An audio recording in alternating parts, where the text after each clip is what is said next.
not safe, and I hadn't heard the rumor about McCabe. But do you see a potential something that looks like the Saturday Night Massacre?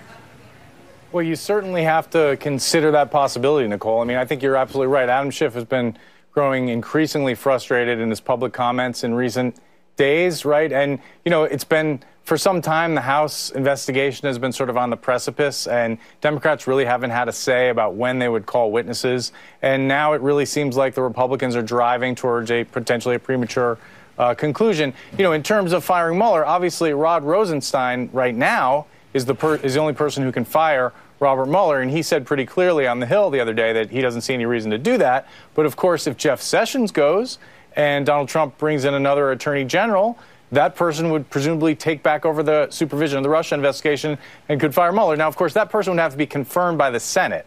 And you can imagine that the Senate would extract a promise, not to fire Robert Mueller unless there was good cause. There are some rules here. I think we shouldn't get too carried away. And there are institutions that so far are holding firm.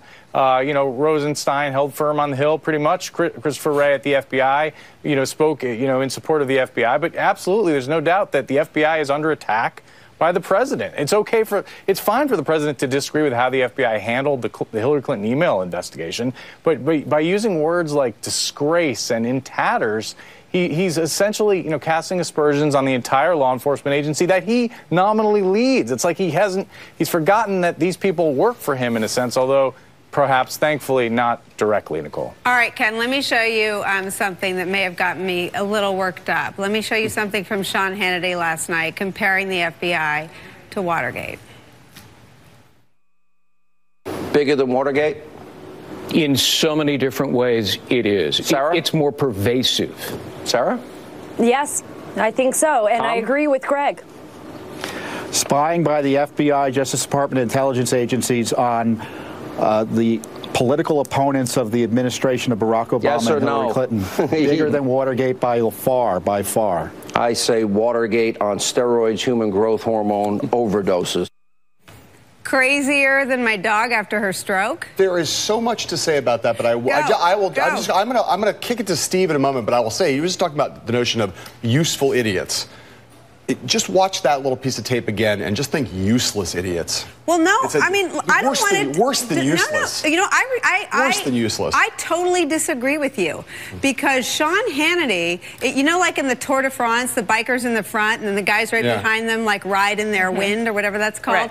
He is that guy in the front, and Donald Trump. They're drafting. Whatever that is. Yeah. I can't even ride a bike. I don't know why I said that. But, Hannity is the tip of the spear in the smear campaign against the institutions. And for anyone that missed that, we didn't want to show you too much of my friend Sean Hannity, but that was about these texts that you talked about, that Ken Delaney talked about. And I just want to put another fact on the table. The texts that were anti-Trump were sent around a time in the campaign when Lindsey Graham and Marco Rubio were saying far worse things about Donald Trump than Peter Strzok was. Also, among this FBI agent's texts were things that were just as, here, the Wall Street Journal reports, FBI agent removed from Russia probe held dim views of Holder and Sanders. A review of their correspondence shows Trump wasn't their only target. They held dim views of other prominent figures, from Chelsea Clinton to Obama administration Attorney General Eric Holder to their new boss, Attorney General Jeff Sessions. So, Evan McMullen, FBI agents are at their core, if anything, if you want to give them a stereotype, it's they lean right, but they are at their core pretty skeptical men and women. So the idea that a single FBI agent was unimpressed with Chelsea Clinton, Eric Holder, Jeff Sessions, and Donald Trump doesn't suggest he was biased. It just suggests he wasn't really a political fan of anyone in government, which doesn't exactly put him on an island. Well, actually, you're absolutely right. FBI agents are very skeptical people, as you mentioned, but they also don't like politicians in general. And it's not to say that they have it out for politicians. It's just not the kind of people they are. They operate in a world where they're looking to discover facts and to lead where the facts, or to go where the facts lead. They don't often appreciate the rhetoric of politics. So that's just the way it is. But let's just take a step back here. Mueller dealt with this situation. I don't think the situation is actually that serious at all. In FBI so you agents, don't think it's Watergate? It's not Watergate? Yeah, no. But we just need to, let's talk about why. I mean, look, FBI agents are people like all of us. They have opinions. All right. They also operate within a set of rules that govern what they can do and what they can't do. Stroke wasn't operating. He wasn't making the decision about how everything played out at the FBI. There are a plethora of people involved in this process. They all have opinions. Guess what? They're entitled to have opinions. That's part of our government. That's part of our system of government. It's democracy. But there's also a set of rules.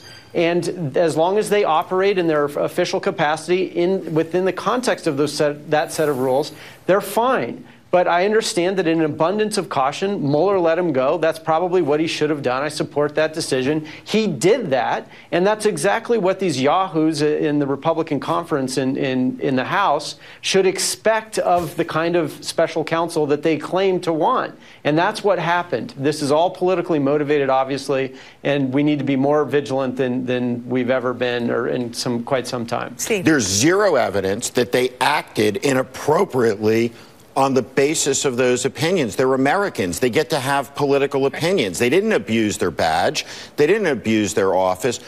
That Fox News panel, the breathtaking dishonesty of it is beyond my ability to articulate.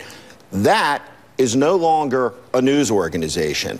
That is what American state media looks like. That is what White House controlled in the service of the president misinformation looks like. That is indistinct from propaganda in authoritarian countries. It is aimed directly at weakening essential institutions and misinforming the American people. It is appalling. And if you want to see just the clarity of it, this is a tiny little thing. That guy, one of those guys on Fox News, that guy Tom Fitton the other night said, do we forget about shutting down Mr. Mueller? Do we need to shut down the FBI because it was turned into a KGB-type operation by the Obama administration? That is the level of discourse that's happening from Fox News right now on this topic. Think about that. Do we need to shut down the FBI because it has been turned into a KGB-style operation by the Obama administration? Dishonest, pernicious nonsense. And coordinated. And coordinated, by design. Premeditated. As a diplomat has reminded me, when someone gets hurt, there'll be people with blood on their hands. Ken Delaney, thank you so much for spending time with us. When we come back, Donald Trump is changing the face of the judiciary at a record pace. So fast, it seems.